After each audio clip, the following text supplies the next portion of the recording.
Main আকর্ষণ কে? দেব শুভশ্রী। তোমাদের মনে হচ্ছে যারা এখন অব্দি দেখোনি, বাট এই ফিল্মের মেন আকর্ষণ হচ্ছে দেব রুদ্রনীলের কেমিস্ট্রি। ইয়েস, বাকি যে ক্যারেক্টারগুলো রয়েছে পরমব্রত, চিরঞ্জিত, শুভশ্রী, এরা তাদের গেস্ট অ্যাপিয়ারেন্স যেরকম হয় সেরকম টাইপের রেখেছে। অ্যান্ড শুভশ্রীকে অনেকে এখানে মেন হাইলাইট করছে যে দেব শুভশ্রী একটা বিশাল হাইলাইট ব্যাপার।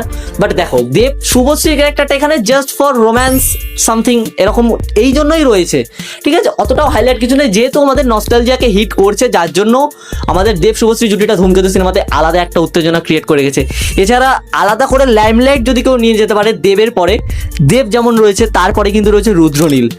এদের দুজনের যে অ্যাক্টিং, রুদ্রনীলের অ্যাক্টিং অবশ্যই আমরা অনেকেই জানি ভাই 100% দেয়, তারা 100% দেয় সে, এবং অনেক জায়গায় দেবের অ্যাক্টিং কিন্তু ফিকে পড়ে যায়। কিন্তু না, দেব যেমন নিজে মুখে স্বীকার করেছে এটা তার বেস্ট কাজ, অবশ্যই ফিল্মটা দেখে তুমি বলবে হ্যাঁ এটা সত্যিই দেবের বেস্ট কাজ।